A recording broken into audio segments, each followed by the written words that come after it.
I'd say the ratio for liquid to cornmeal is about 6 to 1. So about a cup or a half cup of polenta is enough to do 4 or 5 portions. And this recipe is going to give us a little bit more than that. We're just going to melt the butter. You don't want to brown it, you just want to melt it.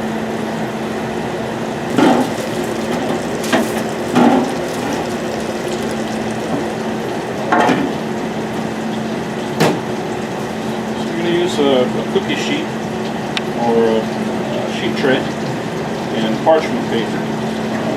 And we're still going to spray the parchment paper on the edge of the pan here. So I'm just going to use a little bit of pan because this paper will stick to your product, so you don't want that to happen. So I'm just going to grease it up a little bit there. And that's where we're going to pour our mixture when it's ready to go. So our butter's getting pretty warm here. What I like to do, I use coriander. Again, you're not going to see that in a lot of Italian recipes, but I feel the floralness of it really sets off the corn flavor. So I start with a little coriander in my butter and almost toasting it. It's a spice, so it's not really an herb, so we can cook it. And you can already smell the aromas coming out of it. It's really nice. Once that browns up slightly, that coriander, I'm going to go ahead and add my milk. This is about a quart of milk. And we don't ever want to boil the milk because it will curdle and separate. Now we're just going to go ahead and add a little bit of tarragon. Again, it's another herb that I feel goes well with corn. Some dried basil. A good amount of salt and pepper. Going to let that heat up slightly.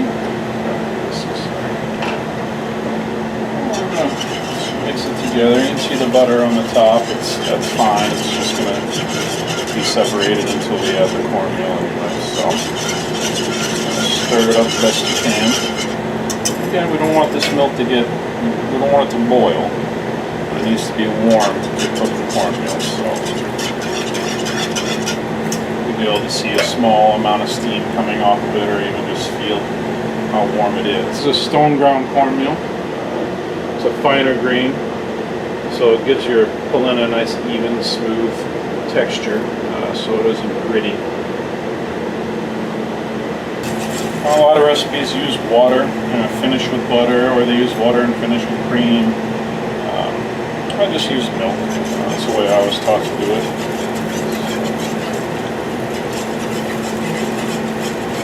If you use water and finish with milk or cream, then you don't have to worry about boiling the milk. So polenta is not really a food that was for the upper class. It's more of a everyday ground cornmeal. It's very cheap. You mix it with water and you got yourself a meal. I like to get the liquid moving. You want to pour it all in at once,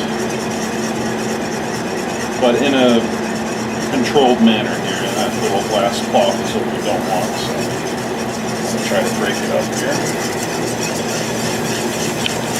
Keep the product moving.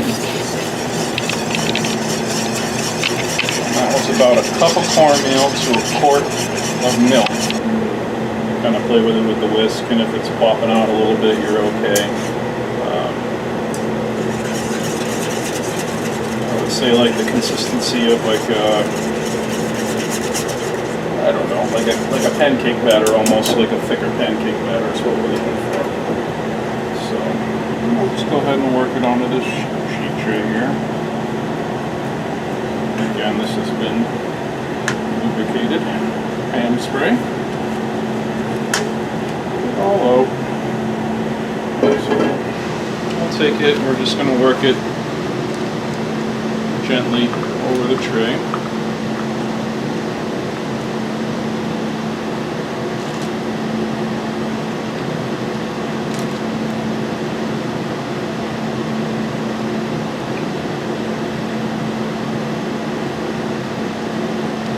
Try to get it as even as possible. You're going to have some places that are thicker or thinner than others, but just try to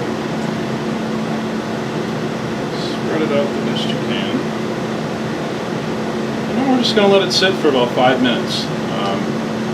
At this point, some people, again, it's one of those things you can do whatever you want to. You can sprinkle some cheese on the top of it. You can lay in some fresh herbs, like lay in basil leaves or things like that. This is just a basic, base for whatever you want to do with it. So this is going to go into the oven about 400 degrees, and I'd say for about 10 minutes. But again, we're just going to let it set for probably about 5 minutes, so it's just kind of thicken up on its own. A polenta that we cooked off and let cool for 24 hours. And it's more like a cornmeal cake. You can see here we got our parchment paper. So we're just going to take the whole tray, flip it upside down. Our parchment paper comes right off because we sprayed it with the pan. And now we have a nice cake. So you can cut whatever kind of fancy shapes you want with this. You can use ring molds, you can use your knife and do whatever. I just keep it pretty basic. I do a square. So I'm going to cut this out. And now a little bit. And these little bits here are nice. You can fry these up in a pan and eat them. Bread them. You can do just about anything with this. So this is our nice base here. Again, you don't have to let it cool for 24 hours. You can let it cool for 4 or 5 hours. But if you're going to plan on having it for dinner, you can just let it cool at room temperature for about an hour, then you can cut it up and scoop it. But here you can see it's a nice starchy square cornmeal, delicious. To reheat this, all we do is pop it back in the oven for about 5-6 minutes on a little tray or in a pan, and then you can eat it with whatever you like. It makes a nice side dish, and this will keep in the refrigerator for, I don't know, probably about a week before you need to worry about it.